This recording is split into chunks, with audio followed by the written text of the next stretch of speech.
G'day and welcome to the Grow a Small Business Podcast. I'm your host, Troy Truen. Each week, we speak with an owner who has grown a business with 5 to 30 team members to something bigger. Diving into their numbers and unearthing the pain they've experienced, we explore what they did to overcome each barrier and what they would do differently from day one. Let's get into it. Welcome, everyone. Today I'm interviewing Jodie Nevid from The 7 Effect. She's based in beautiful Adelaide, Australia. Thanks for your time today, Jodie. Thanks, Troy. I'm excited to be here. Let's start with how we know each other. So Diane from your PR agency, Top Knot Management, reached out and thought you'd be a good guest. Yeah, I'm grateful for her for doing that, and I'm excited to have a chat today. Yes, looking forward to it. Tell the audience a bit about your business, what it does and how it makes money. So The 7 Effect is a coaching and education company, and we specialise in helping working women make what I call the E-shift, the leap from employee to entrepreneur. So we've really niched into that sort of scrappy startup space where women have a skill or a passion that they want to turn into a business, but often they're riddled with fear or overwhelm or confusion about how to make their first 6 figures. And that's where we come in. So we hold their hand every step of the way, provide them with a system, and make it easy and fun. Great. How did you start out? Well, it's interesting. I've been in business most of my life. So I think I started my first business when I was 10 in the driveway, selling my old toys in show bags to the neighborhood kids. Yep. And then I had a business that I started sort of late teens, early 20s called Mud Drum Australia. So I made pottery, percussion instruments. And what happened, by the time I got to my 30s, that business exploded. We were distributing all over the world. And long story short, I ended up in a relationship that broke down, brokenhearted. I shut the business. I sold off my investment properties. And for the first time in my life, I got a real job in the corporate world. And I landed a job working as a leadership trainer and an executive coach. And my job was basically to listen to people's problems and help them solve them all day, 5 days a week, Monday to Friday. And what really struck me was how bloody miserable most people were and how miserable I started to become. You know, I was a lifestyle entrepreneur in my previous life, and now all of a sudden I'm in the rat race. I'm stuck in peak hour traffic. I'm bitter, I'm twisted, and I'm angry. And so what I decided due to a wake-up moment was, this is not for me. I was never meant to be the chick in the suit in the office, in the cubicle, or in the corporate world. And so I decided to quit my job and start a business. I thought I want to go back into business, but I wrote a blueprint down of what I wanted my business to be. And there was 4 bullet points to it. I wanted 6 figures a year because I was used to the 6-figure corporate income. That was good. But I only wanted to work 3 days a week, Tuesday to Thursday was my 3-day work week. I wanted to take all the school holidays off because being a single mum, trying to juggle a kid in school holidays was a nightmare. And I wanted to travel overseas every year. So in 2014, we launched The 7 Effect. It was me and my bestie from the corporate world. And that was our blueprint. That was our business plan, those 4 dot points. And in our very first year, we did over $164,000 from zero to that. In our second year, we almost doubled. We did around $279K, and we've managed to consistently grow the business ever since. However, there's been a few ups and downs because my partner that I started with has left. In the middle of it all, my dad passed away. And so I stopped working for about 6 months. And there's been a lot of, trials and tribulations, I would say, Troy. Yep. Fantastic. Yeah. And what are the numbers looking like now in late 2022? So we're around a $500,000 turnover, so $550,000 a year. And we're on track to be $1 million by the end of next year, I would say. And I think the biggest kick in the guts for us was 2021 because we finally got to those 100K months. So originally it was, I want 100K a year. And then it was, I want 100K a month. And I hit that in 2021. And I was so bloody excited that I went and hired a team, and I didn't do it well. And so it was not a good time to hire a team. It was not a good time to host a big national event that I decided to host. And unfortunately, 2021 took me from my biggest months on record to my lowest months on record. And 2022, which is this year, has been all about sort of fixing that and coming back strong. What were the main reasons for the dip in 2021, do you think? I think I hired the wrong people for a start. So I went from no employees as being just a solo entrepreneur to hiring 3 people to work 3 days a week, which is full-time in our business. I don't think I was a great leader to them because I kind of hired people thinking, right, you'll just work it out. And I can be a bit of a control freak. So it's either I'm telling you what to do and helping you do it my way, or I'm free rein and expecting that you're going to do it completely brilliantly on your own. And so I deliberately stepped away and I hired an operations manager who was amazing, gorgeous girl, really hardworking, but her background was in corporate, not in small business. Yep. So she was used to working with massive budgets, and she just didn't make the right decisions in the business for us to grow. And I stepped away too quickly. I didn't nurture her well. Yeah, yeah. And when you started in 2014, yourself and your business partner, you were doing 3 days a week each. So just about a bit over full-time equivalent. How many full-time equivalents are you up to now? We've got a team of we've got a team of 10 that sort of run the show, which I'd say would be about a full-time equivalent of 6 people. Yep. Right. And how old were you in 2014 when you started this business? I just turned 50. So 42. So you were 42. I was 42. Yeah, there you go. Yeah. And when was the moment you felt like you had succeeded? Look, I felt like we succeeded in year 1 when we did our first tax return and did the numbers, and I was pretty happy with that. I also felt like we succeeded. Actually, it was 3 months into the business because there was no slash fund or money to back us up. It was like, right, we've left the jobs. We've got to make money immediately because that's got to pay the mortgage, the school fees, the food on the table. And what I did was find some corporate clients that we could work with on a retainer base. So typically in coaching and consulting, it's an hourly rate and you're kind of forever having to sell. And I didn't want to do that. I don't like hourly rates. So I made a 12-month proposal where it was what we called the organizational turnaround program. So we went in and we did leadership and life design with leaders in organizations. And we got 3 clients signed up within a couple of months, and that basically floated us. It meant we were set financially. Great. What does success look like to you?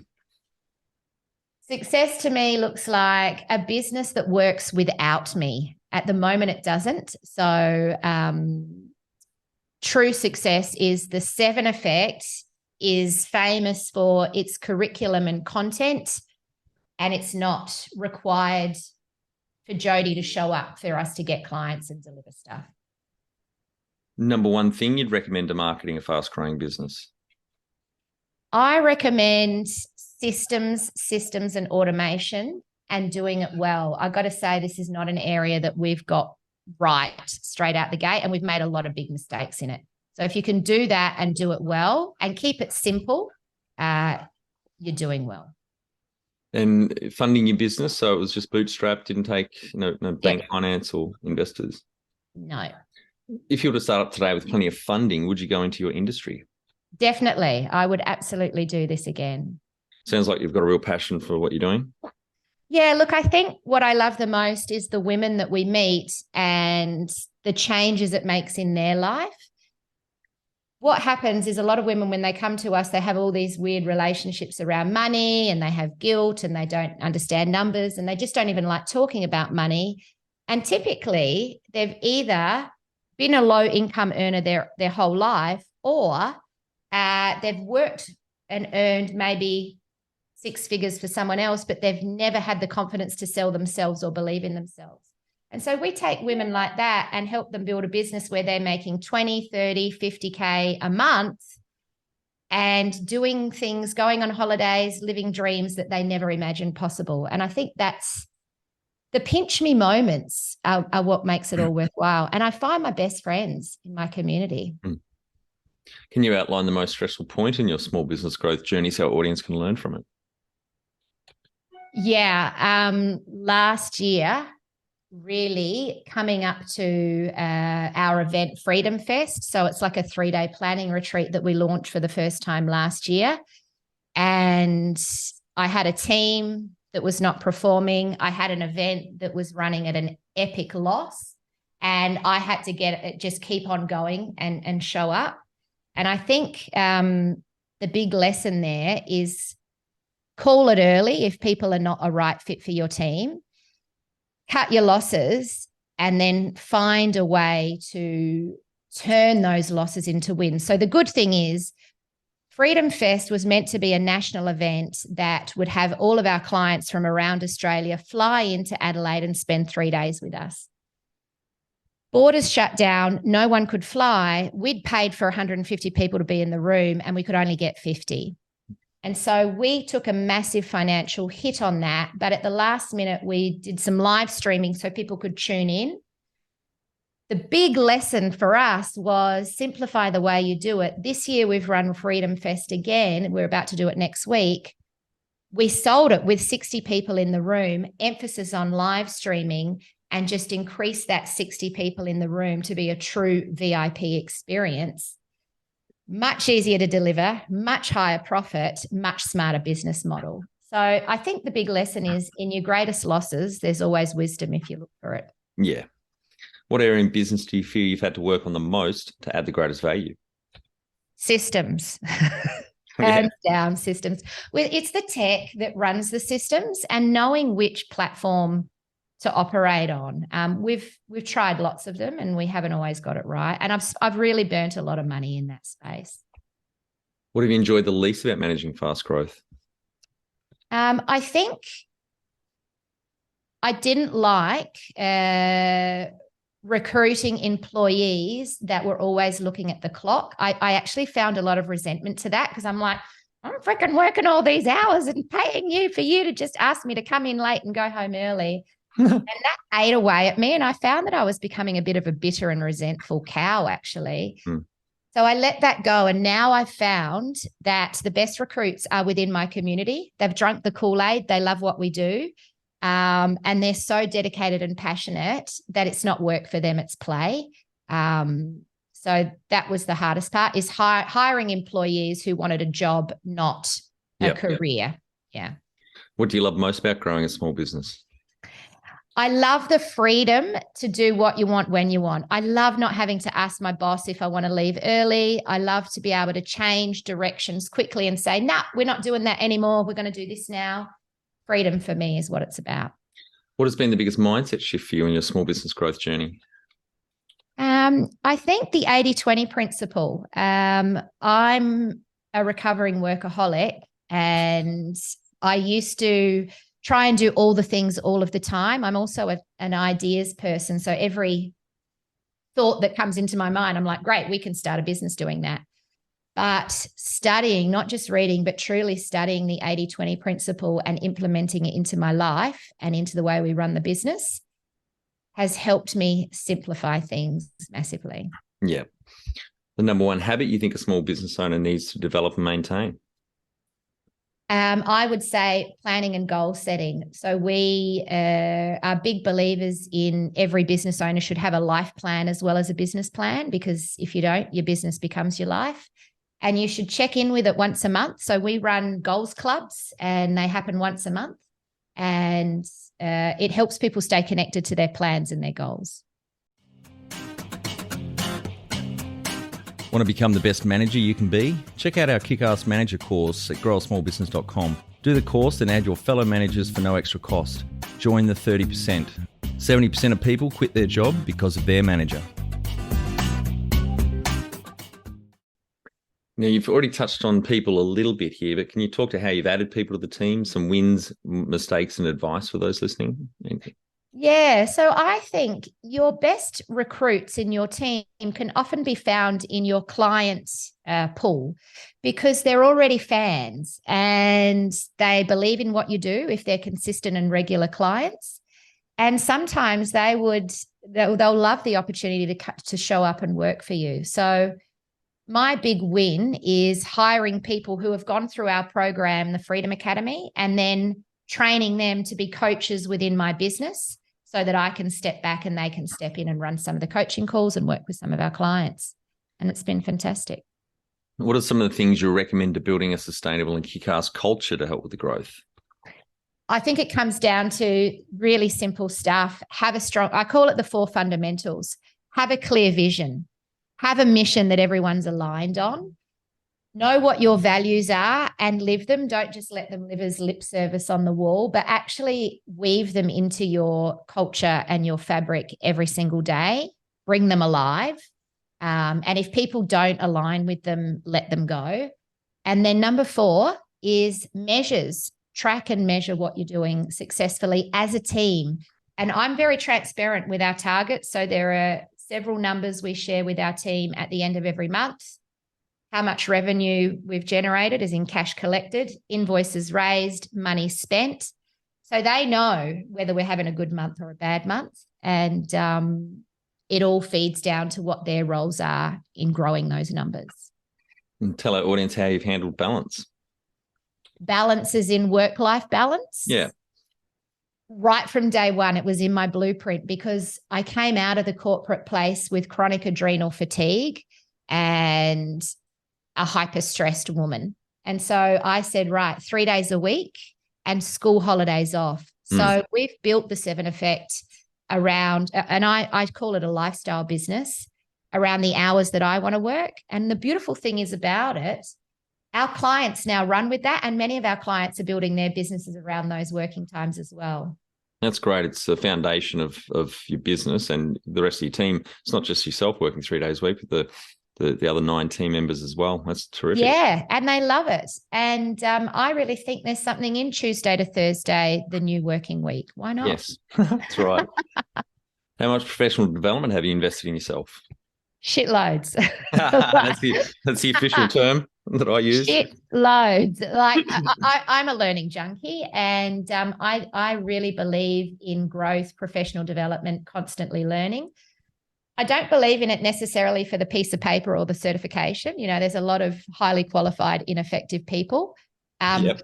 But I do believe in it for always being open to other people's perspectives and views. I've learned a lot from a lot of amazing people. Have you had mentors or coaches along the way? Always have a mentor and a coach. And you can find them anywhere. Sometimes people are mentoring and coaching me and they don't even know I'm alive as well. So I become, a lot of people skim the surface and they'll read a book of someone. But what I do is I then go and find their whole life's work and I go deep into their stuff and go, right, let's decode the success of Brené Brown, for example, or Marianne Williamson, or all of these different women who have built incredible businesses. I look at what they're doing, how they've done it, and look at how I could apply a similar strategy. But then I have coaches that I work with that kick my butt and keep me accountable as well.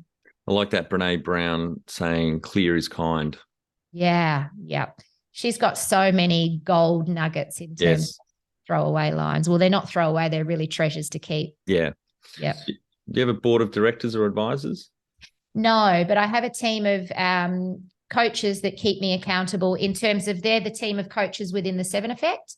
And they keep me on track and tell me when to stop and say no, Jodie, a lot.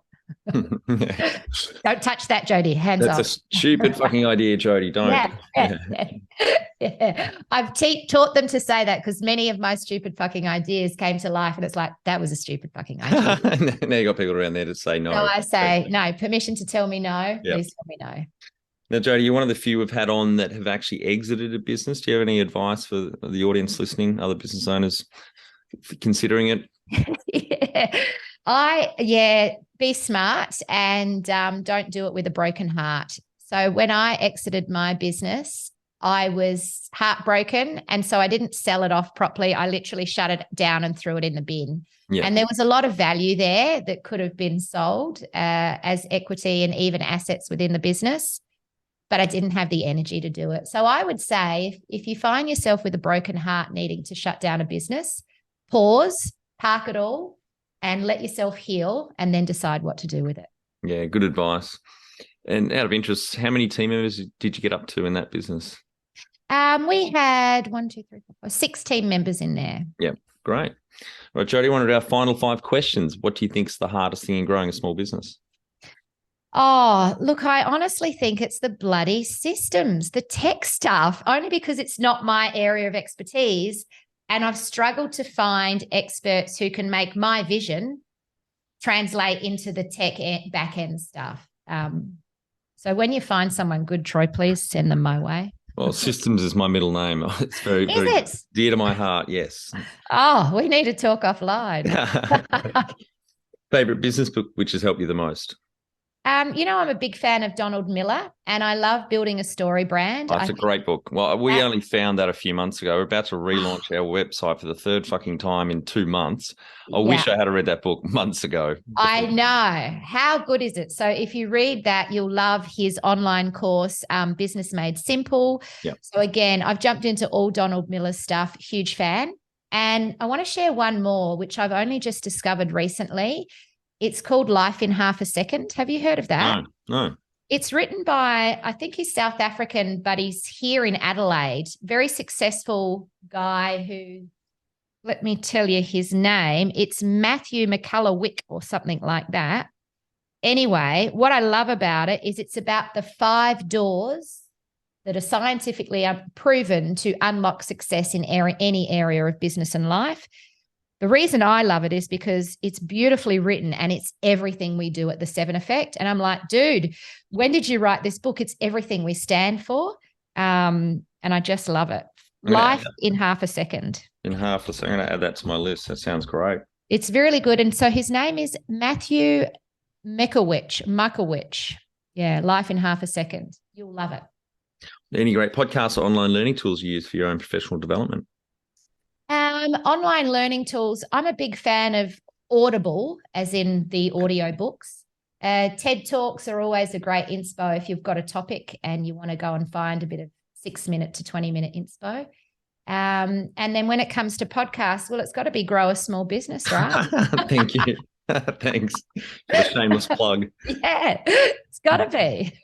Honestly, I was listening to some of your episodes before we chatted, and I love the substance that you talk about with your guests. It's great. Yeah, thank you.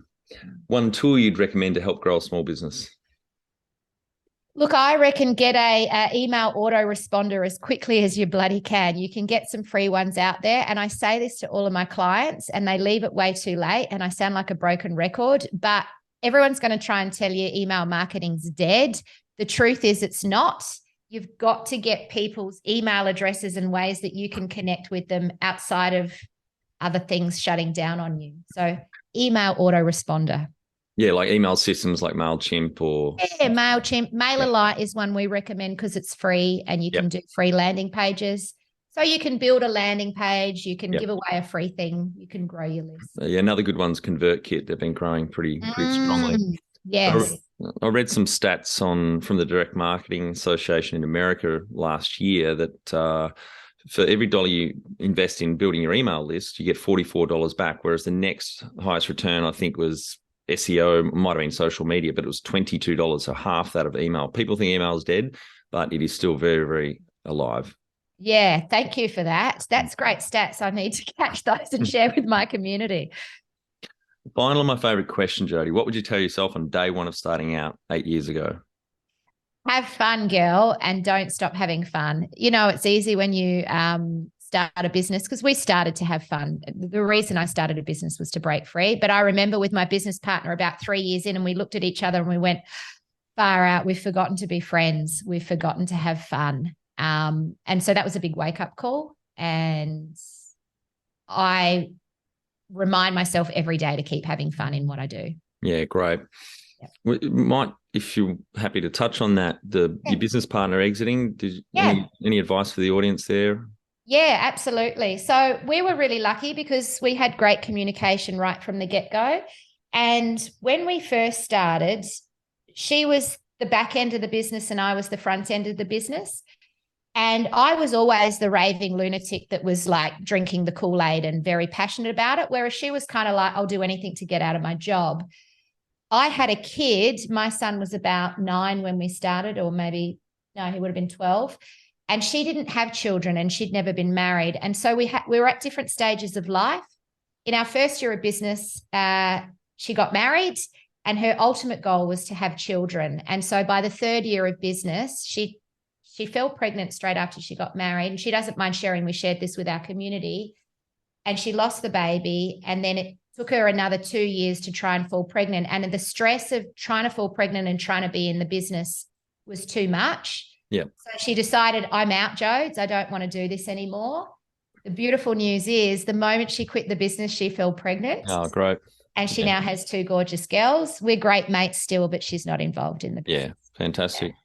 Well, thanks very much for your time today, Jodie. Really appreciate what you've shared with us. I think the audience get a lot of value out of it, and particularly starting from day one on that big thing of balance, giving yourself the goal of 3 days a week. Yep. Not working the school holidays. That's terrific. I don't hear that enough, I think, on these podcasts and speaking with other business owners. So thank you and congratulations for your growth so far, and good luck hitting the $1 million mark. Thank you. I'm really grateful to be here. And thanks for listening. And for our audience, we would greatly appreciate a review in iTunes or whatever platform you listen to us on. More reviews means we bubble up higher in iTunes, etc. So more business owners looking for podcast help with their growth will find us.